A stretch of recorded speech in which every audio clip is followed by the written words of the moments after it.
وعجل فرجهم. أعوذ بالله السميع العليم من الشيطان اللعين الرجيم. بسم الله الرحمن الرحيم. الحمد لله رب العالمين، والصلاة والسلام على سيد الأنبياء وأشرف المرسلين، سيدنا ونبينا وشفيع المذنبين أبي القاسم محمد اللهم صل على محمد وآل محمد وعلى أهل بيته الطيبين الطاهرين الغر الميامين المعصومين الذين أذهب الله عنهم الرجس وطهرهم تطهيرا. اللهم صل على محمد وآل محمد وعجل فرجهم. أما بعد، فقد قال الله سبحانه وتعالى في القرآن الكريم: بسم الله الرحمن الرحيم. الله ولي الذين آمنوا يخرجهم من الظلمات إلى النور. صلوات. اللهم صل على محمد وآل محمد وعجل فرجهم. بانی مجلس کی خواہش ہے کہ آپ حضرات تمام مومنین و مومنات جب اس دنیا میں نہیں رہے، مرحومین و مرحومات کو، اور بالخصوص پاکستان میں جو مذہب تشیع کی وجہ سے مارے گئے ہیں اور شہید ہو گئے ہیں، ان سب کے لیے سورہ حمد اور سورہ اخلاص کی تلاوت فرما کے اس کا ثواب مرحومین کو سب.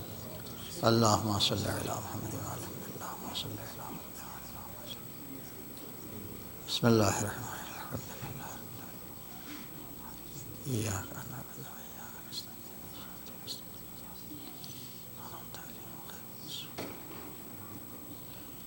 بسم اللہ الرحمن الرحیم.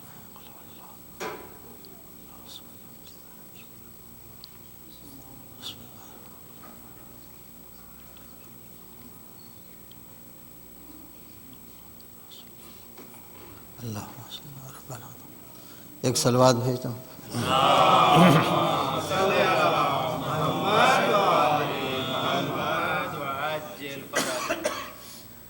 ارشاد ہو رہا ہے کہ اللہ ولی الذین آمنوا،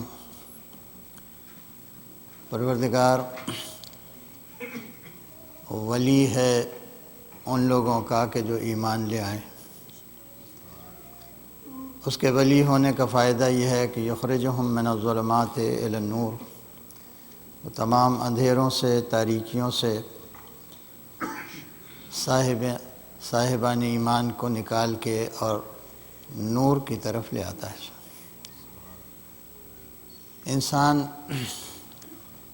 اس دنیا میں سب سے زیادہ جس چیز کا ضرورت مند ہے وہ یہی نور ہے جس کی طرف اشارہ کیا گیا. اس لیے کہ اور جتنی چیزیں ہیں وہ سب جسم کے ساتھ ختم ہو جاتی ہیں. انسان کو کھانے کی بھی ضرورت ہے، پانی کی بھی ضرورت ہے، ہوا کی بھی ضرورت ہے، لیکن جب جسم ختم ہو جاتا ہے تو یہ ضرورتیں بھی ختم ہو جاتی ہیں. لیکن انسان پھر جسم کے الگ ہونے کے بعد ایک مثالی جسم میں آ جاتا ہے. ایک ایتھیریل باڈی ہوتا ہے کہ جس کی آئیڈینٹی ہوتی ہے، جس کی شناخت ہوتی ہے، لیکن یہ فزیکل جسم نہیں رہتا. اور اس وجہ سے اس وقت کی جو ضرورت ہوتی ہے وہ کھانا پینا نہیں ہوتا، بلکہ وہی روشنی ہوتی ہے جو اس زندگی میں انسان نے اپنے سیلف یا اپنے نفس کے اندر اسٹور کے. اور اسی وجہ سے جو ریسورسز ہیں روشنی کے اور لائٹ کے، وہ لائٹ کہ جس سے مراد فزیکل لائٹ نہیں ہے، جس سے معنوی روشنی سے. تو آپ جانتے ہیں کتاب پڑھنے سے روشنی ہوتی ہے، کوئی بہت اچھا استاد مل جائے اس سے ہمیں روشنی حاصل ہوتی ہے، آبزرویشن سے روشنی حاصل ہوتی ہے، اخبار کے پڑھنے سے روشنی حاصل ہوتی ہے، ٹی وی کے دیکھنے سے بھی روشنی حاصل ہوتی ہے. بہت سے ذرائع ہیں اور وسائل ہیں جس سے انسان لائٹ کو ایکسٹریکٹ کرتا ہے، اور دھیرے دھیرے یہ لائٹ جو معنوی روشنی ہوتی ہے وہ اس کی شخصیت کے مرکز پر جو اس کا نفس ہے وہ اسیمیلیٹ ہوتی چلی جاتی ہے، اور یہی کام آتی ہے. اور اس کا سب سے بڑا رول اس روشنی کا ہے کہ وہ صراط مستقیم کو دکھا دے. اس لیے کہ جتنے مذہب ہیں سب کا آبجیکٹیو ایک ہے، سب خدا تک پہنچانے کا دعویٰ کرتے ہیں، سب خدا سے ملانے کا دعویٰ کرتے ہیں. سارے مذہب میں کوئی مذہب ایسا نہیں ہے کہ جو بندے کو خدا سے ملانے کا دعویٰ نہ کرتا ہو. لیکن اتنے بہت سے راستے پیدا ہو گئے ہیں، مقصد ایک ہے خدا سے ملانا، تو پھر راستہ بھی ایک ہی ہونا چاہیے. لیکن راستے بہت سے ہیں. آپ جب مذہبوں کا کمپیریٹیو اسٹڈی اس کی کریں گے تو آپ کو معلوم ہوگا تصوف کا الگ راستہ ہے، مسٹیسزم کا الگ راستہ ہے، ہندوازم کا الگ راستہ ہے، بدھزم کا الگ راستہ ہے. مختلف راستے ہیں، مگر خدا سے ملانے والا راستہ بس ایک ہے. اس لیے کہ دو پوائنٹس کو جب بھی ملایا جاتا ہے تو سیدھا جو راستہ ہوتا ہے وہ ایک اسٹریٹ لائن ہوتی ہے، اس میں کہیں سے کوئی کجی نہیں ہوتی. اس راستے کو ڈسکور کر لینا، دریافت کر لینا، اور اس حد تک دریافت کر لینا کہ ہمیں یقین ہو جائے کہ ہم اسی راستے پہ چل رہے ہیں، یہ روشنی کا سب سے بڑا وظیفہ ہوتا ہے. اور یہی وجہ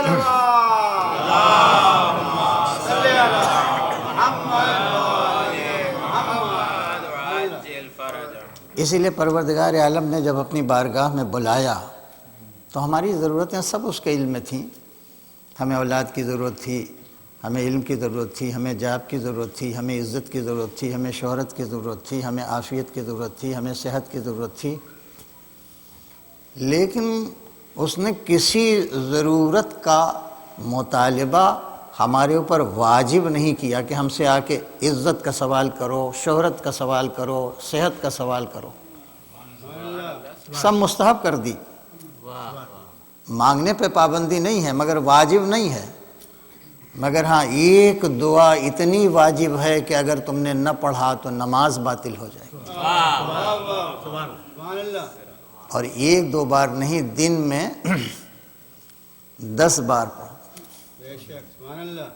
5 بار، ہاں 5 نمازوں میں 10 بار پڑھو ہم سے. اور ساری نماز پڑھ ڈالو، فقط ایک فقرہ نکال دو تو ساری عبادت جو ہے وہ زمیندوز ہو جائے گا. اور اس میں کوئی اختلاف نہیں ہے بین الفریقین. سب جانتے ہیں کہ سورہ فاتحہ جو ہے، جس کا نام سب مثانی بھی ہے، جس کا نام سورہ الحمد بھی ہے،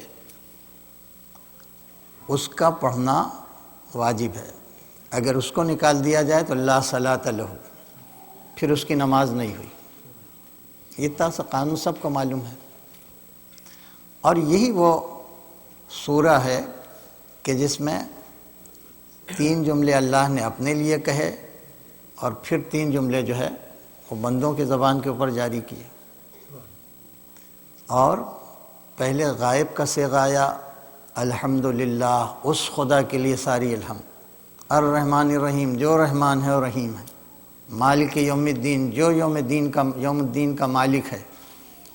اچانک سیکنڈ پرسن میں بات ہونے لگی، ایاک نعبد، ابھی وہ ہو رہا تھا، اب تو ہو رہا ہے سامنے. بس اور بس تیری ہی بندگی کرتے ہیں، ایاک نعبد، اور بس تجھ ہی سے مدد چاہتے ہیں. ہماری زبان پر کیا مدد چاہتے ہیں یہ بھی جاری کروائے گے. اتنا کہنے کے بعد تجھی سے مدد چاہتا ہے، اللہ کو معلوم ہے سب سے بڑی مدد کیا ہے، مگر ہماری زبان پہ جاری کر. کون سی مدد چاہتا ہے؟ اہدنا الصراط المستقیم. پالنے والے وہ سیدھی راہ ہمیں دکھا دے کہ جو کم سے کم وقت میں پورے یقین کے ساتھ تجھ سے ملا دیتی ہے۔ اہدنا الصراط المستقیم۔ اچھا وہ جانتا ہے کہ کون سا راستہ ہے، جب بندے نے کہہ دیا تو اب اللہ کا کام ہے جیسے بھی چاہے ہماری ہدایت کرے، لیکن اس نے یہاں پہ روکا نہیں، کہا کہ اتنا اور بڑھا دو، صراط الذین انعمت علیہم، ان کا راستہ جس پر تو نے اپنی نعمتیں نازل کی۔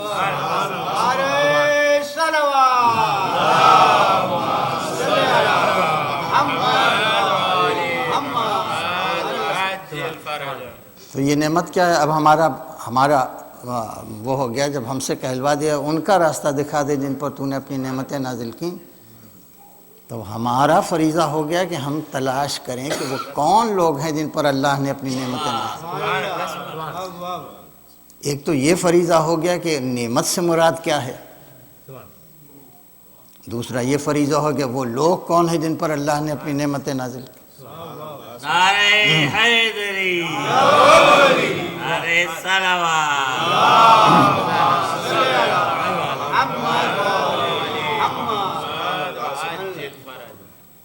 تو اب قرآن مجید میں یہ بھی واضح کر دیا گیا، سورہ نساء میں آ گیا کہ من یطع اللہ والرسول، جس نے بھی اطاعت کی اللہ کی اور رسول کی۔ یہ طوع سے بنا ہے یہ لفظ، اس کے معنی دل کا اپنی رضا اور رغبت سے جھک جانا، اس کو کہتے ہیں اطاعت، من یطع اللہ۔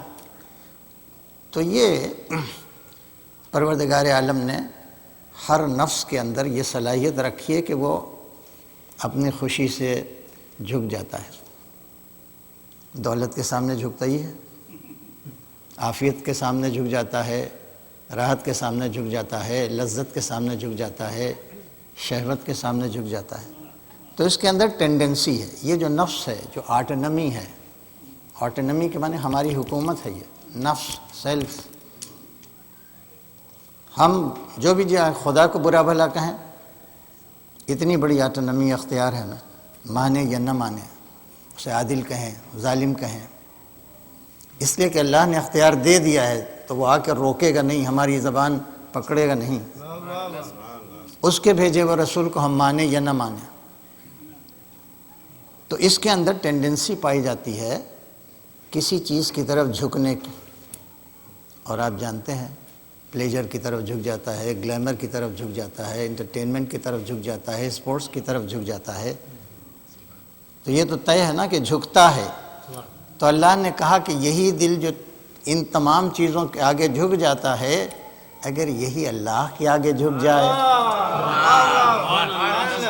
من یطع اللہ والرسول، اور اس کے بھیجے ہوئے رسول کے آگے جھک جائے، تو کیا ہوگا کہ اولئک، ایسے تمام لوگ جو اس دنیا میں اللہ کے سامنے جھک گئے، اس کے رسول کے سامنے جھک گئے، اولئک، ایسے سارے لوگ، وہ کون لوگ ہیں؟ انعم اللہ علیہم، جن پر اللہ نے اپنی نعمتیں نازل کی۔ اب نعمت کی بات آ گئی، لوگ تو اب الگ ہو گئے نا، وہ لوگ کہ جن کا دل جھکا ہے اللہ کی طرف، اس کے میسنجر کی طرف، اس کا ریپرزنٹیٹیو جو ہے اس کی طرف جھکا ہے، اس لیے کہ اللہ کا رسول ہے۔ تو یہ ایسے تمام لوگ جن کا دل جھکا ہوا ہے، جھک گیا ہے، یہ وہ لوگ ہیں انعم اللہ علیہم، جن پر اللہ نے اپنی نعمتیں نازل کی۔ اب ان کا نام بتایا جا رہا، کون لوگ ہیں یہ؟ من النبیین، معلوم یہ انبیاء وہ لوگ ہیں کہ جو اللہ کی سب سے بڑی نعمت لیے ہوئے ہیں۔ من النبیین والصدیقین، اور صدیقین، صادق نہیں لفظ ہے، صدیق۔ ایک تو صداقت، صادق وہ ہوتا ہے جو کوئی بھی بات ہو، کوئی فیکٹ ہو، کوئی ایونٹ ہو، اس کو بالکل ویسے ہی رپورٹ کرے جیسی وہ ہے، تو وہ صادق کہلاتا ہے، اور صدیق وہ کہلاتا ہے کہ جو کہہ دے وہی واقعہ بن جائے۔ نعرہ صلوات،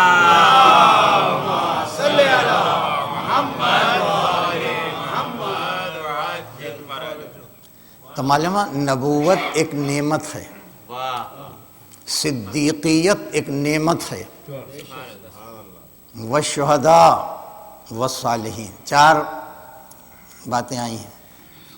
شہداء کے معنی، ہاں شہداء کے معنی عام طور سے سمجھا جاتا ہے کہ جس کا گلا کٹ جائے وہ شہید ہوتا ہے، حالانکہ حقیقت یہ نہیں ہے۔ حقیقت یہ ہے کہ گلا کٹنے کی وجہ سے شہید نہیں ہوتا، شہید ہونے کی وجہ سے اس کا گلا کٹا۔ شہید کے معنی کیا ہوتا ہے؟ شہید کے معنی ایک تو شاہد کے معنی جو آنکھوں سے مشاہدہ کر رہا ہو، عینی گواہ جسے کہتے ہیں، وٹنس جسے کہتے ہیں۔ اگر کوئی آدمی آنکھوں سے کوئی واقعہ دیکھ رہا ہو، چشمدید گواہ، آئی وٹنس، اور اسی شاہد کا وہ آپ سپرلیٹو ڈگری کہیں شہید، جس کی ذات میں یہ آئی مطلب مشاہدہ جو ہے جس کی ذات میں سرایت کر گیا ہو، شہید۔ تو شہید اس کو کہا جاتا ہے کہ جس کے لیے اب ضرورت نہیں رہے گی کہ پردہ اٹھا دیا جائے تو غیب کے حقائق وہ پردے کے اس پار بھی ویسے ہی دیکھ رہا ہے جیسا پردہ اٹھنے کے بعد سب دیکھیں گے۔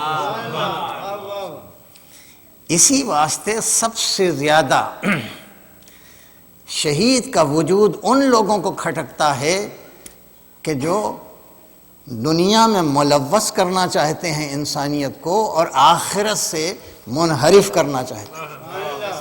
اس لیے کہ خود ایک شہید کا وجود جو ہے آخرت کی حقیقت پر ایک گواہ کی طرح سے موجود ہوتا ہے، اور آپ اچھی طرح سے جانتے ہیں کہ مقدمے میں اگر گواہ مضبوط ہوتے ہیں تو مقدمہ کمزور ہو جاتا ہے۔ لہذا کفار و مشرکین کے مقدمے کو چونکہ کمزور کرتا ہے شہید، اس لیے وہ مارا جاتا ہے اس جرم میں کہ وہ ایک صلوات بھیج دیں محمد۔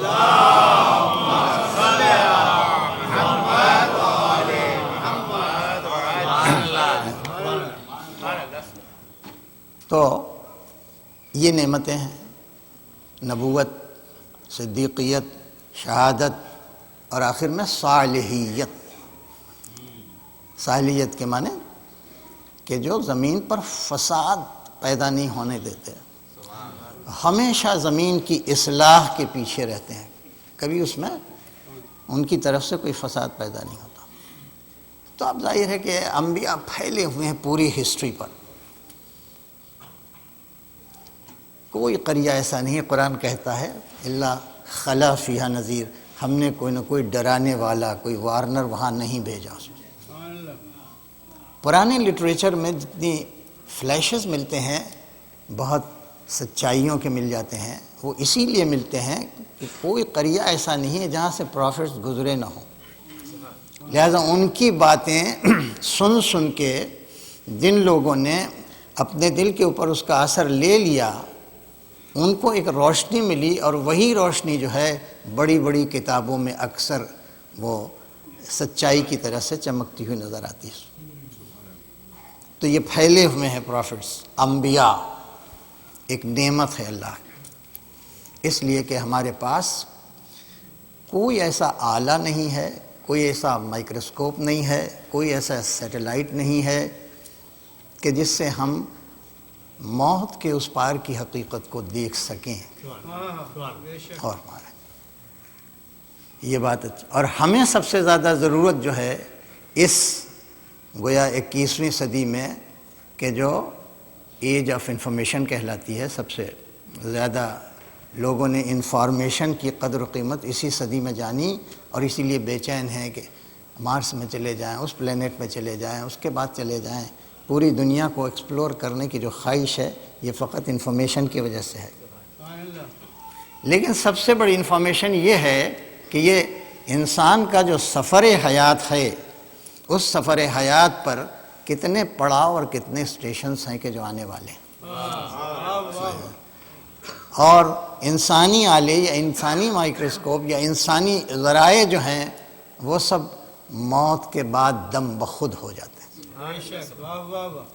یہ سب مانتے ہیں کہ موت جو ہے وہ خاتمہ زندگی نہیں ہے، ایک تسلسل ہے حیات کا، اور موت فقط ایک چھوٹا سا وقفہ ہے کہ جو حیات میں آ جاتا ہے اور سفر حیات انسان کو لے کے کہیں اور چلا جاتا ہے۔ اور مانے بہت سے لوگ کہتے ہیں کہ نہیں، مر گیا تو فائل بند ہو گئی، اب ختم ہو گیا سب۔ کہاں کی آخرت، اور کہاں کا حساب و کتاب، اور کہاں کا ڈے آف ججمنٹ، اور کہاں کا روز حساب۔ اور جتنا زیادہ زور قرآن نے اور اسلام نے اور آسمانی مذہب نے حیات بعد ممات پہ دیا ہے، اتنا اور کسی پہ نہیں دیا۔ جتنا زور آخرت پہ دیا ہے اتنا زور اور کسی بات کے اوپر نہیں دیا۔ اور یہی وجہ تھی کہ شیخ الانبیاء جناب ابراہیم، ورلڈ کے گریٹسٹ جو ریلیجنس ہیں، ان کے فور فادر یہودیت کے بھی جد امجد ہیں، عیسائیت کے بھی جد امجد ہیں، اسلام کے بھی جد امجد ہیں۔ جناب ابراہیم کا بڑا مرتبہ ہے، بڑی تعریف ہے قرآن مجید۔ ما کان من المشرکین، بہت خراب دین تھا ان کا، حنیف۔ وہ اللہ کی بارگاہ میں آئے اور سب سے بڑا مقدمہ جو تھا اللہ کے سامنے رکھ دیا۔ کا پالنے والے ہم پرافٹس کو، ہم انبیاء کو بڑے پرابلمس ہوتے ہیں، یہ ہم ان کی ترجمہ نہیں کر رہے ہیں، بڑے پرابلمس ہوتے ہیں ہمیں، اس لیے کہ ہماری صداقت پر سب کا ایمان ہے، ہمارے کیریکٹر کو سب مانتے ہیں، ہمارے کرم کو سب مانتے ہیں، ہمارے علم کو سب مانتے ہیں، ہماری طہارت کو سب مانتے ہیں، مگر جب ہم حیات بعد موت کی بات کرتے ہیں، جب ہم آخرت میں حیات کی بات کرتے ہیں، آخرت کی بات کرتے ہیں، تو سب ہمیں جھٹلا دیتے ہیں۔ تو پالنے والا ایسا کر کہ مردے کو ہمارے سامنے زندہ کر کے ڈیمانسٹریٹ کر کے دکھا دے، تو ہم دیکھ لیں اس پروسیس کو، تو ان سے جا کے بیان کر۔ قرآن مجید ہے، رب ارنی کیف تحیی الموتى، پالنے والے مجھے دکھا دے، کیفا وہ کیفیت، وہ پروسیس، تحیی الموتى کہ جس سے تو موتا من مردے کو زندہ کرتا ہے۔ یہ تو ان کی اپیل تھی اللہ کے سامنے کہ ہمیں دکھا دے۔ ہم انبیاء کے سامنے سب سے بڑا مسئلہ یہی آتا ہے کہ جب ہم غیب کی بات، آخرت کی بات، حیات بعد موت کی بات کرتے ہیں تو کوئی دیوانہ کہتا ہے، کوئی ہمیں جھٹلا دیتا ہے، کوئی کہتا ہے امپاسبل، کوئی کہتا ہے بکواس، کوئی کہتا ہے ذالک رجل بعید، پھر پلٹ کے جانا بالکل بعید ہے۔ اور ہمارے ہیں تو اللہ نے جواب کیا دیا یہ آپ پڑھ لیجئے گا۔ دیکھیے قرآن فقط ایسی کتاب نہیں ہے کہ ذاکرہ کی مجلس میں پڑھے اور بس آپ اس سے ایک آیت سن لیں۔ میں برابر جو بات کہہ رہا ہوں کہ اگر قرآن سے آپ روشنی لینا چاہتے ہیں تو اس کی تلاوت سے آپ اپنے کو مانوس کریں۔ جب جو دیکھ لے گا کہ اب اس انسان کو ہم سے پیار ہو گیا، عشق ہو گیا، بغیر پڑھے نہیں رہ سکتا، یہ تو روشنی دینے لگے گا۔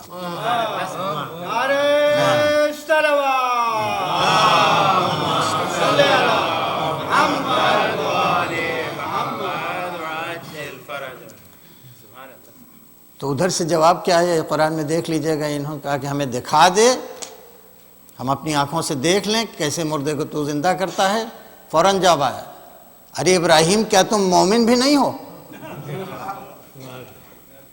اولم تکونوا، کیا تم ایمان نہیں رکھتے؟ اس کے معنی یہ ہے کہ ابراہیم یہ آخرت کا موضوع ہم ایمان کا موضوع رکھنا چاہتے ہیں، مشاہدے کا نہیں، ہے نا؟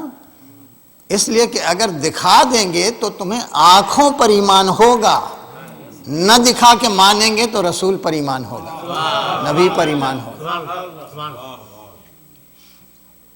تو ابراہیم نے کہا پالنے والے ہم ایمان رکھتے ہیں، لیکن ایمان سے ایک درجہ، ایک ڈگری بڑا درجہ ہے یقین کا، اطمینان کا۔ ہم نے جو تجھ سے یہ کہا تھا اس لیے نہیں کہ ہم مانتے نہیں، ایمان نہیں ہے، بلکہ ہم یہ چاہتے تھے کہ ایک درجہ اور اطمینان میں، درجہ اطمینان مل جائے۔ تو اللہ نے کہا اچھا تم ہم سے کہہ رہے ہو کہ ہم تمہیں کر کے دکھا دیں، ہم تم سے کہہ رہے ہیں تم کر کے دکھاؤ۔ کچھ کام تم اپنے ہاتھ سے کرو، 4 ٹائر لے لو الگ الگ، اس کو مانوس کرو، اور اس کے بعد پھر اس کو ذبح کرو، ذبح کرنے کے بعد اس کے ٹکڑے کرو، ٹکڑوں کے اور ٹکڑے کرو، قیمہ کر دو، پھر اس کے بعد جب بہت قیمہ ہو جائے ایک دم سے تو سب کو آپس میں مخلوط کر دو، ملا دو۔ اور جب سب کو ملا دو تو ایک کام اور کرو کہ لے جا کے پہاڑیوں پر منتشر کر دو، ہوا میں اڑا دو پہاڑیوں پر، کون ذرہ کہاں گیا تمہیں بھی خبر نہ ہو کچھ۔ اتنا کام تو تم ہاتھ سے کرو، اور ایک کام تم اپنی زبان سے کرو کہ اس کی منقار لے کے، اس کی چونچ لے کے، اور بحیثیت نبی کے اسے دعوت دو، اسے بلاؤ۔ تو جو ذرہ جس طائر کا جہاں سے الگ ہوا ہے وہ پہاڑی سے اتر کے اسی جگہ جمع ہونا شروع ہو گیا، یہاں تک کہ پورا طائر بن کے اسی طرح سے فضا میں اڑنے لگا۔ جب ہم نے نبوت کی دعوت میں یہ طاقت دی ہے تو خدا کی دعوت میں طاقت۔ حالانکہ طائر جو تھے طائر ہی تھے، لیکن چونکہ مسلمان تھے، دنیا میں کوئی چیز ایسی نہیں ہے جو غیر مسلم ہو، سوائے انسانوں میں ہے کافر ہو، یہ نیچر میں نہیں ہے کوئی۔ ذرہ ذرہ اسلام کے ام من شیء الا یسبح بحمدہ۔ لہذا وہ طائر کے ذرات چونکہ مسلم تھے، نبوت کی دعوت کو پہچانتے تھے، لہذا وہ آگے چلے اور دنیا کو بتایا کہ ہم طائر صحیح، لیکن ہم میں اتنا شعور دعوت نبوت ہے، اتنا شعور ہے کہ جب نبی بلاتا ہے تو ہم پہاڑوں سے اتر کے نبی تک آتے۔ تم کیسے مسلمان ہو کہ جو زمین سے اتر پہاڑ؟ صلوات دو۔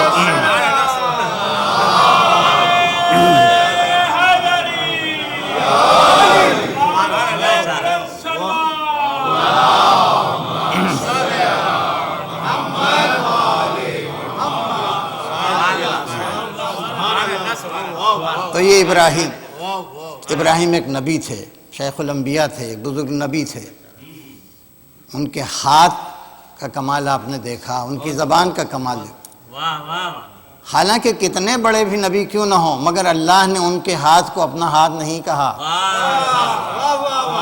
ان کی زبان کو اپنی زبان نہیں کہا۔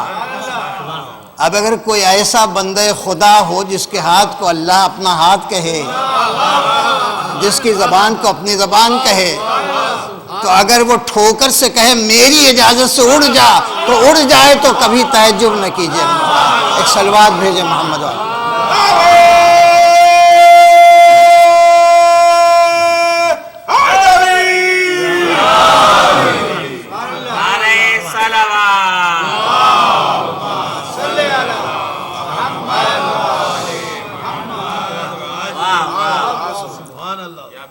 تو یہ جو ہے پروردگار کی طرف سے ایک نعمت بنام نبوت آئی، ایک نعمت بنام صدیقیت آئی، ایک نعمت بنام شہادت آئی، ایک نعمت بنام ساحلی۔ یہ سب جو ہیں اللہ کی نعمتیں ہیں،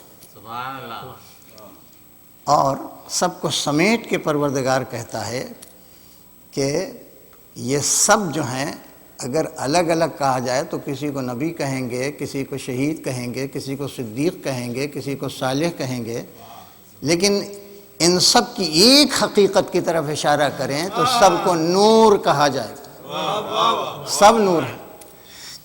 کتاب اس لیے نور ہے کہ اللہ کا کلام ہے. رسول اس لیے نور ہے کہ اللہ کا رسول ہے. شہادت اس لیے نور ہے کہ اللہ سے قریب کر دیتی ہے اور یقین پیدا کرتی ہے. صالحیت اس لیے کہ اللہ کی رضا کے لیے زمین پر اصلاح کرتی ہے.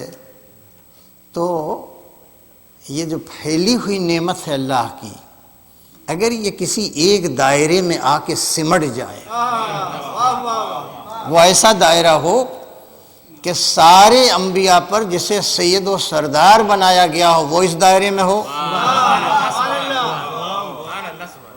سارے صدیقین جو ہیں، جناب ادریس کو صدیق کہا، ابراہیم کو صدیق کہا، اور جتنے صدیق گزرے ہیں ان سب پہ اگر کوئی صدیق اکبر ہو تو وہ اسی دائرے میں ہو، اور جتنے شہداء گزرے ہوں ان سب کا سید و سردار اسی دائرے میں ہو، اور جتنے صالحین ہونے والے ہوں وہ سب اسی دائرے میں ہوں. تو یہ دائرہ نور نہیں کہلائے، نور علی نور کہلائے. اسی کی طرف اشارہ کریں. صلوات بھیجیں.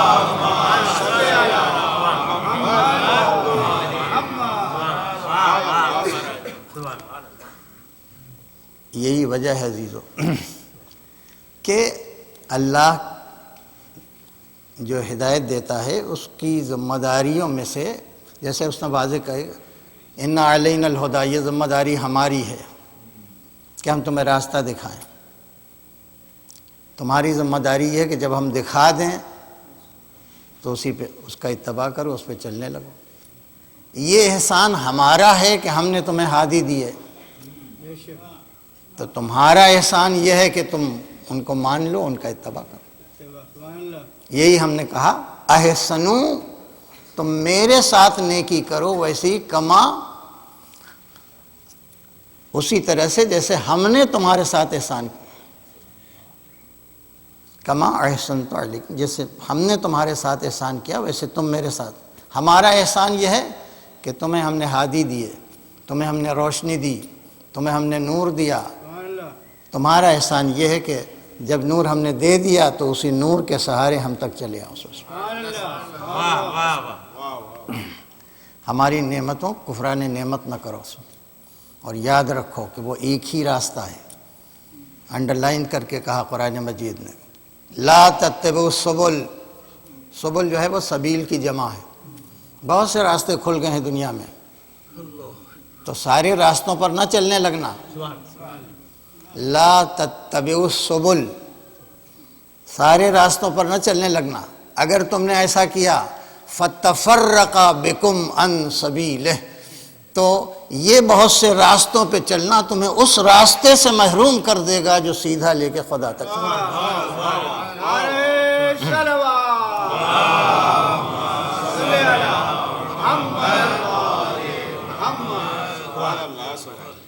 اسی لیے خدا نے اپنی ذمہ داریوں کو کہاں تک پہنچایا.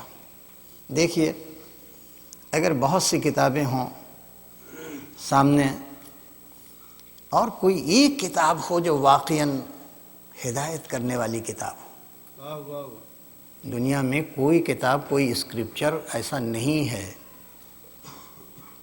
کہ جس میں سب برا ہی برا ہو. بہت اچھی اچھی باتیں ہیں. آپ جب پڑھیے گا دوسرے مذہب کی کتابوں کو، بہت اچھی اچھی باتیں بڑے اچھے عنوان سے لکھی گئی ہیں. تو انسان سوچتا ہے تو اچھی بات، اب اسی کو فالو کرو، اسی کتاب کو اپنا لو. اب ایک بڑا مسئلہ یہ پیدا ہو جاتا ہے کہ یہ کتاب اب ہم اپنی کتاب ہدایت بنائیں، یہ کتاب اپنی کتاب ہدایت بنائیں، یہ کتاب اپنی کتاب ہدایت بنائیں. تو اب اللہ کا فریضہ کیا ہے؟ اللہ ان تمام کتابوں میں سے اس کتاب کو اٹھا کے اور ہمارے سامنے رکھ دے کہ بس اور بس اور بس یہی کتاب. آپ جس طرح سے بھی سمجھنا چاہیں. تو اس کے لیے ایک لفظ استعمال ہوتا ہے عربی میں، اور بہت آسان لفظ ہے، سب جانتے ہیں. کسی دور کی چیز کے لیے جو عربی استعمال پوائنٹ آؤٹ کیا جاتا ہے وہ لفظ ہے ذالکا. اور سامنے کی چیز کو ہاذا، ہاذا مانے یہ. تو دنیا کو جو ہدایت کے سلسلے میں کہ پروردگار عالم نے وہ کون سی کتاب ہے جس کتاب کو ہر اعتبار سے عالم انسانیت کی ہدایت کی سب سے بہتر، سب سے معتبر کتاب بنایا ہے. تو قرآن مجید نے کہا، قرآن مجید نے کہا ان ھذا القرآن، اب یہ لفظ اس کو نوٹ کیجئے گا ذرا، ان ھذا القرآن یہدی للتی ہی اقوم. ھذا کے معنی اٹھا کے جیسے دکھایا جاتا ہے، دیکھو یہ گلاس، دیکھو یہ کتاب، ویسے قرآن کہہ رہا ہے ان ھذا القرآن، یہی یہدی ہدایت کرتا ہے، للتی اس راستے کی، اقوم سپرلیٹی ڈگری ہے، ہمیشہ قائم رہے. کتنی ہوائیں چلنی ہیں، کتنے طوفان اٹھنے ہیں، مادیت کے طوفان اٹھنے ہیں، دہریت کے طوفان اٹھنے ہیں، کتنے طوفان اٹھائیں گے، مگر یہ چونکہ وہ کتاب ہے کہ جو اس راستے کی ہدایت کرتی ہے جو راستہ صبح قیامت تک قائم رہے گا. تو قرآن کے بارے میں لفظ ھذا آیا، نہ ھذا القرآن. اب ایک نبی کی بھی ہمیں ضرورت ہے، بہت سے انبیاء ہیں، ہمیں چاہیے کہ ایک نبی کو بھی ایسے پن پوائنٹ کر دے، تو وہ بھی قرآن میں ملا. ارشاد ہوتا ہے کہ ابراہیم بہت بڑے پیغمبر تھے، ٹھیک ہے وہ اپنے دور کے پیغمبر تھے، لیکن ان اول الناس بابراہیم، لوگوں میں ابراہیم سے زیادہ اولا، ان سے قریب تر وہ لوگ تھے الذین اتبعوہ، جس نے ان کا اتباع کیا، ان کو فالو کیا. وھذا النبی، اور یہ نبی، اب معنی ہوا کہ یہ نبی بھی آگے ھذا النبی، بس اس کا دامن پکڑو. اس کے علاوہ ایک ضرورت ہے کہ وہ ہیڈ کوارٹر کون ہے جو ہدایت کا ہے، جسے قبلہ کہتے ہیں عام طور سے، ہے نا. ہر نظام میں ایک ہیڈ کوارٹر ہوتا ہے، تو اللہ نے اپنا ہیڈ کوارٹر بھی بنایا ہے جس کو عرف عام میں قبلہ کہتے ہیں. بیت المقدس تھا، کبھی ایک عین نماز میں اس کو بدل کے پروردگار عالم نے دائمی بنا دیا قبلہ. تو ہم بیت المقدس کو قبلہ مانیں دائمی، یا اس کو قبلہ مانیں، تو وہاں بھی ضرورت ہے کہ پن پوائنٹ کیا جائے. لہذا ارشاد ہوا کہ فَلْيَعْبُدُوا رَبَّ هَذَا الْبَيْتِ، دنیا کو چاہیے کہ اس بیت کی طرف رخ کر کے اس کو قبلہ عالم.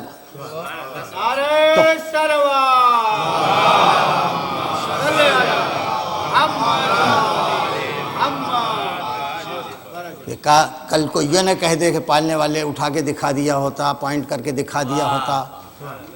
تو ہم نے قبلے کے بارے میں بھی لفظ ھذا استعمال کیا، کتاب کے بارے میں بھی لفظ ھذا استعمال کیا، نبی کے بارے میں لفظ ھذا استعمال کیا. اب اگر کوئی ایسا وقت آ جائے کہ ھذا البیت میں وہی بیت ہو، نبی بھی وہی نبی ہو، قرآن بھی وہی قرآن ہو، اور ایک بچہ ایسا ہو جو اسی بیت میں پیدا ہوا ہو، اسی نبی کی آغوش میں ہو، اس کی زبان پر 10 برس پہلے قرآن جاری ہو جائے،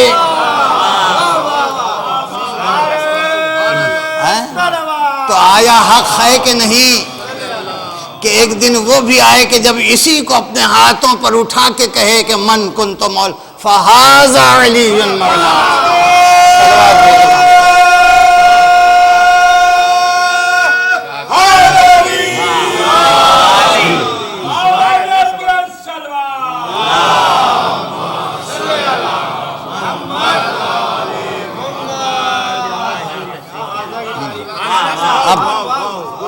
اب حجت تمام ہو گئی، اب کہیں سے کوئی شکوہ نہیں کر سکتا کہ ہمیں دکھایا نہیں، ہمیں سمجھایا نہیں.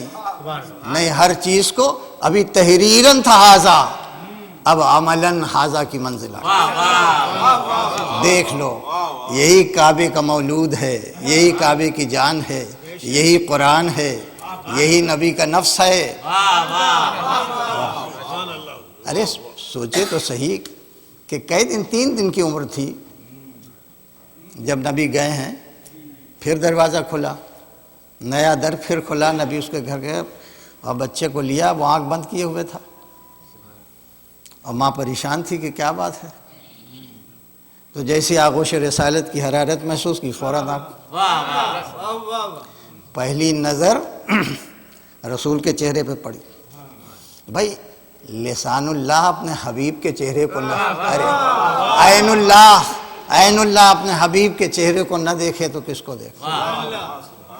تو نبی نے بھی کہا تم نے اپنی نظر کو ہم سے مخصوص کیا، ہم نے اپنے علم کو تم سے مخصوص کیا۔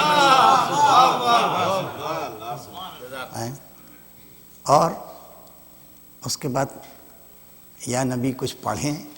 اب چھوٹا سا بچہ ہے، وہ نبی سے کہہ رہا ہے کچھ پڑھیں، تو ہاں پڑھو، پرانی کتابیں پڑھیں جو آ چکی ہیں، یہ جو آنے والی ہیں وہ پڑھیں۔ اب دیکھیے نبی کے جیسا سننے والا کوئی مل جائے کسی کو، نبی کو تو ملا نہیں جب پیدا ہوئے تھے، یہ علی کا مقدر تھا کہ نبی جیسا سننے والا مل گیا، تو سنانے کا موڈ آ گیا، کہ سب سناؤ، انجیل سنا دی، توریت سنا دی، انجیل سنا دی، قرآن سنا دیا، زبور سنا دیا۔ اچھا رسول اللہ نے سند دی، تم نے توریت ویسی پڑھی جیسے موسیٰ نے بھی نہیں پڑھی، تم نے زبور ویسی پڑھی جیسے داؤد نے بھی نہیں پڑھی، تم نے انجیل ویسی پڑھی جیسے عیسیٰ نے بھی نہیں پڑھی، اور تم نے قرآن ویسی پڑھا جیسا ہم پڑھتے۔ نعرہ حیدری، نعرہ صلوات۔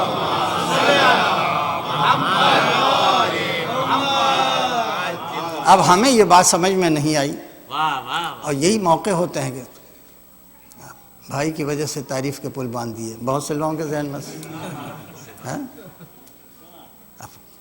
بھلا عیسیٰ اور انجیل اس سے بہتر کیسے پڑھ سکتے ہیں؟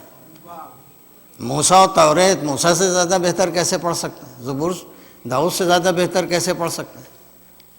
لیکن جب غور کیا تو معلوم ہوا کہ اگر کلام جو ہے بزبان شاعر ہو تو لطف اور ہوتا ہے۔ سب نے پڑھی، موسیٰ نے بھی پڑھی، عیسیٰ نے بھی پڑھی، لیکن کسی کی زبان لسان اللہ نہیں تھی، کلام اللہ تھا۔ ایک صلوات بھیج دو محمد۔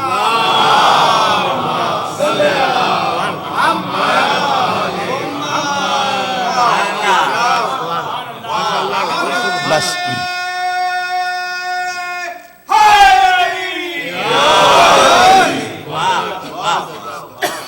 بھئی یہی وجہ ہے عزیزو، نعمتیں تو سب آئیں، کبھی نبی کی شکل میں، کبھی کتاب کی شکل میں، کبھی ڈیوائن لا اور شریعت کی شکل میں آئی۔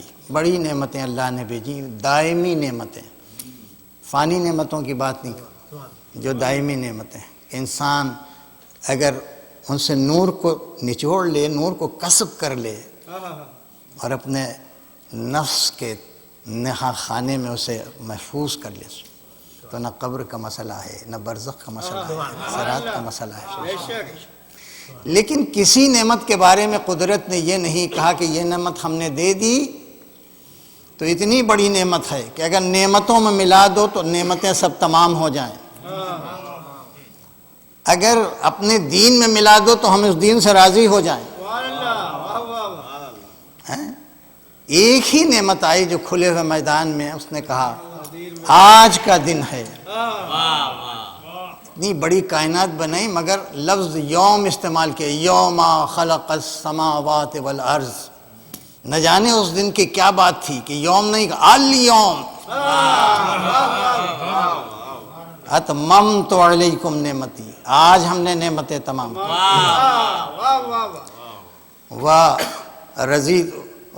اکملت لکم دینکم، دین میں اگر یہ نعمت ڈال دو تو دین کامل ہو جائے، نعمتوں میں ڈال دو تو نعمتیں تمام ہو جائیں، اور اس کے بعد جس میں یہ نعمت آ جائے اسی اسلام سے ہم راضی بھی ہو جائیں۔ اتنی بڑی سند دی، اتنی بڑی نعمت دی کہ اب ظاہر ہے کہ جو لوگ اس کی قدر و قیمت جانتے تھے، اسی لیے پروردگار عالم نے کہا کہ ما قدر اللہ حق قدرہ، اس لیے کہ تنزیل سے یہ آئی۔ جب وہ کہنے لگے کہ اللہ نے کوئی نعمت بشر کے اوپر نہیں نازل کی، اتنا سخت تو ہم نے کبھی کوئی تنزیل، کوئی حکم نہیں دیکھا کہ لفظ تنزیل کبھی آیا ہو اور تنزیل کے ساتھ ساتھ ایک دھمکی بھی آئی ہو، تنبیہ بھی آئی ہو۔ بلغ ما انزل الیک من ربک، آپ پہنچا دیجئے جو کچھ بھی نازل ہوا ہے آپ کے رب کی طرف سے۔ تو کیا اتنا کہنا کافی نہیں تھا؟ کیا کبھی رسول نے ایسا کیا کہ کوئی حکم دیا اور اس حکم پہ عمل نہیں کیا؟ پالنے والی یہ کیا بات ہے؟ ارے بس اتنا کافی ہے، کہہ دینا کہ اسے پہنچا دو جو کچھ نازل کیا، لیکن اس کے بعد تیور بہت سخت ہیں۔ وَإِن لَمْ تَفْعَلْ، یہ کیسے پریزیوم کر لیا قدرت نے کہ وہ نہیں پہنچائے گا؟ وَإِن لَمْ تَفْعَلْ فَمَا بَلَّغْتَ رِسَالَتَهُ، یہ دھمکی آمیز لہجہ یہ بتا رہا ہے کہ اگر اسے نہ پہنچائے تو وہ رسول نہیں رہ سکتا، تو تم اسے نہ مانو تو مومن کب رہ سکتے؟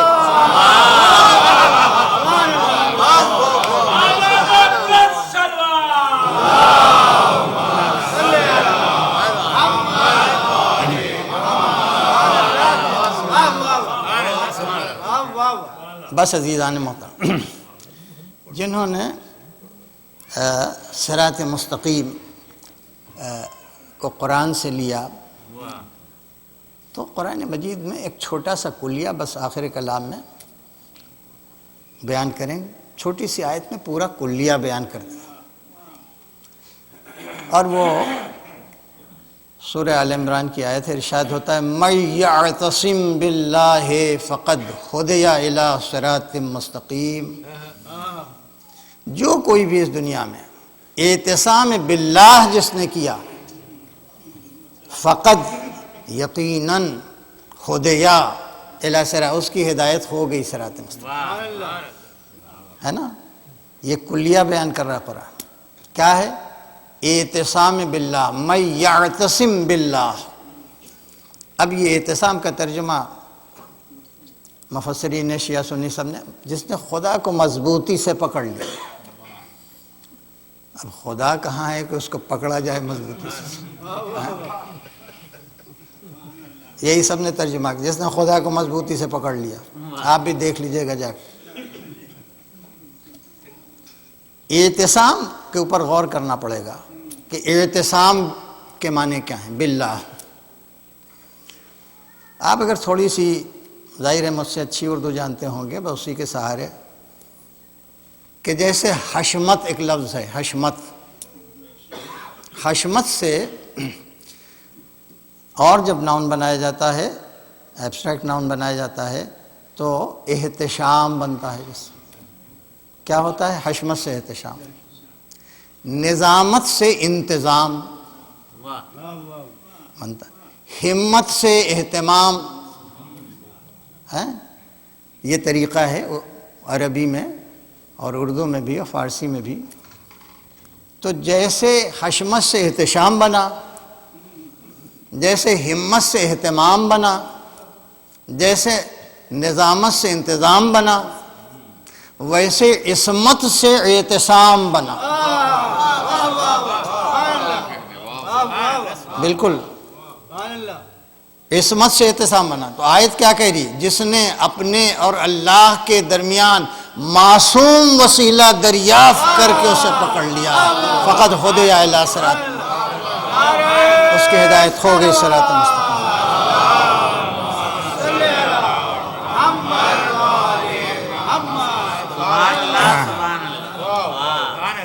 اب میں عرض کر چکا ہوں کل کہ معصوم بندے جو ہیں جن کے اوپر شک کیا جاتا ہے کہ انسان معصوم نہیں ہو سکتا. اب یہ ہمارا فریضہ ہے کہ ہم اپنے دل کو اطمینان دلائیں کہ نہیں، اللہ کی طرف سے جو بندے پڑھ لکھ کے آئے، جو ہدایت یافتہ ہو کے آئے، جو اللہ کی طرف سے عصمت لے کے آئے، جن کا کام ہی ہدایت کرنا تھا، اور ہدایت کا کام غیر عصمت، غیر معصوم نہیں کر سکتا، نہ ہدایت برداشت کر سکتی اس کو. یہی وجہ ہے کہ روز اپنی بارگاہ میں بلا کے کہا کہ ہم سے ان لوگوں کا راستہ ہمارے ذہن میں کچھ لوگ ڈال دیے جو صراط مستقیم کی ہدایت کریں. اس کے معنی کچھ لوگ ہیں دنیا میں معصوم. پیدا کرنا اللہ کا کام، بھیجنا اللہ کا کام، تلاش کرنا ہمارا کام. ایک صلوات بھیج دے محمد علیہ.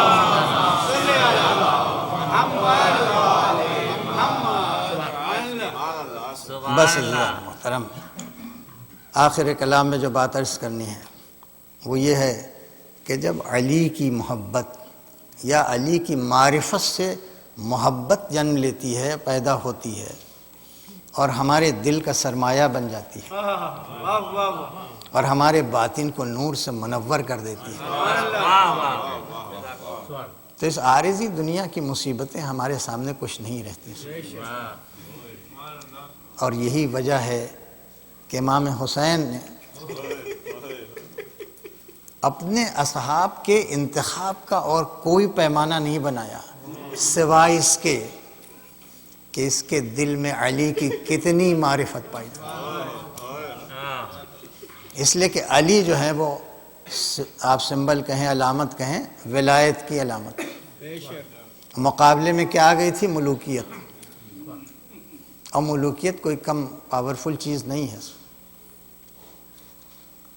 پولیٹیکل پاور آپ کے ہاتھ میں آ جائے، پاور آف میڈیا آپ کے ہاتھ میں آ جائے، اور پاور آف ویلتھ آ جائے، یہ تین بڑی بڑی قوتیں اگر ایک جگہ جمع ہو جائیں تو پھر انسان کچھ بھی کر سکتا ہے.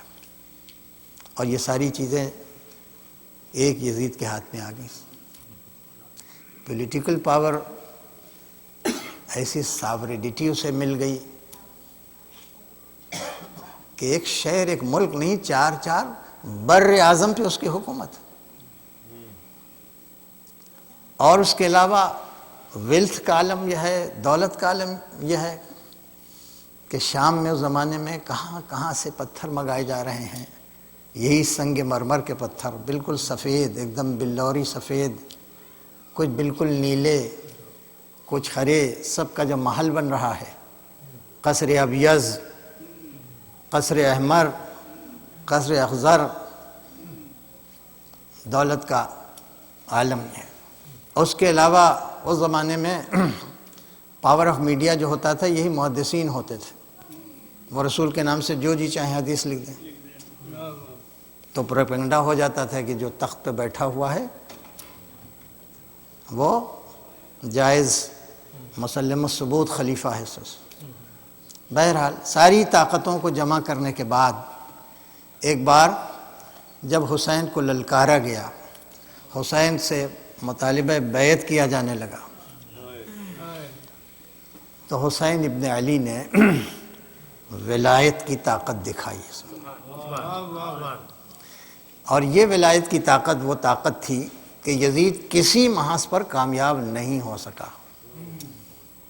یزید کی اسٹریٹجی یہ تھی کہ حسین کو مدینہ ہی میں قتل کر دیا جائے، لیکن امام حسین نے اپنے کو مدینے میں قتل نہیں ہونے دیا، مکے چلے گئے.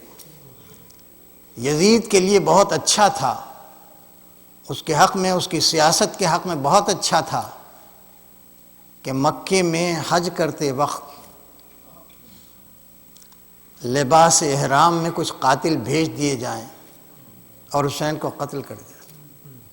یزید اس میں کامیاب نہیں ہو سکا. یہ سب شکست ہے یزید کی.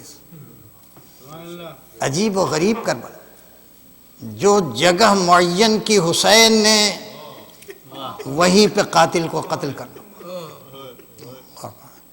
جو وقت معین کیا اسی وقت پہ قتل کرنا. اپنے لشکر کی جو ترتیب بنائی اسی ترتیب کو قبول کرنا پڑا. ایسا لگتا ہے آپ کربلا کو اگر پڑھیں تو مشیت کا جو خاکہ تھا کربلا کا وہ تو مشیت کے کاغذ میں لکھا ہوا تھا، لیکن اس خاکے کو جس حسن و خوبی کے ساتھ بیان ویسے اتار لیا زمین کربلا، وہ حسین کا کارنامہ تھا. بڑی نفسیات، خدا کی قسم لوگ لگے ہوئے ہیں. میں نے کہا اب کربلا آپ کی وہ نہیں رہ گئی ہے پراپرٹی جسے کہیں، کربلا نکل گئی ہے، پھیل گئی ہے. آپ کمپیوٹر پہ کلک کریں کربلا، عاشور، حسین تو آپ کو اندازہ ہو جائے کربلا کیا ہے. یہ میں اپنے ہی شہر کی ایک بات، آپ آج سے 40-45 سال پہلے کی بات ہے کہ یہ جو جلوس نکلتے تھے نا، آپ یہ نہ سمجھیں کہ بس ذاکر ہی بہت کچھ کرتا ہے. ذاکر تو ایک مخصوص مجمع میں ایڈریس کرتا ہے، خطاب کرتا ہے. آپ تعریف نہ کریں گے تو کون کرے گا؟ لیکن جو جلوس نکلتا ہے وہ پبلک پلیس پہ نکلتا ہے، اور نوحے ہوتے ہیں، ان کے چھوٹے چھوٹے مصرے ہوتے ہیں، مگر ایسا لگ جاتے ہیں دلوں کے اوپر. اور لوگوں کو پتہ چلا ارے کس کا ذکر ہو رہا ہے؟ کوئی دودھ پیتا نادان بچہ ارے کس کا ذکر ہو رہا ہے؟ 4 برس کی بچی کو تماچے مارے.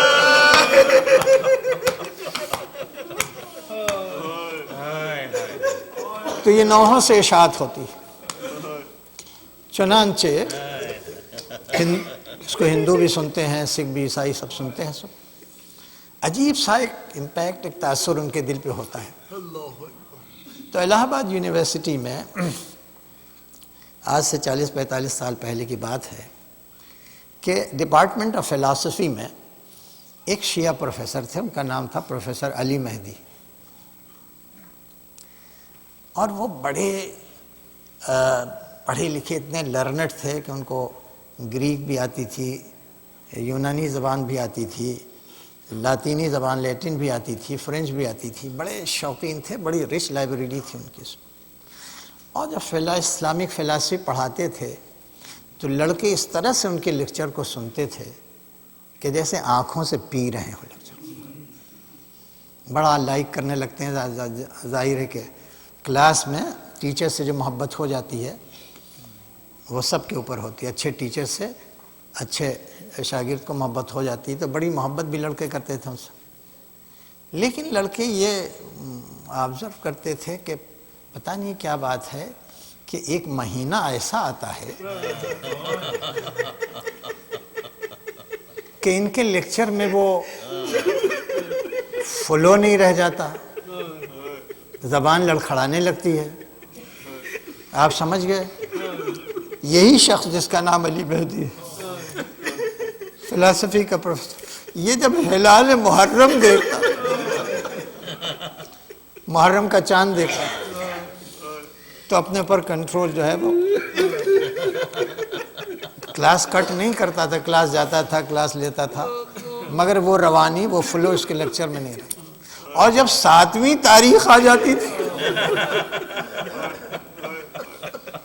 تو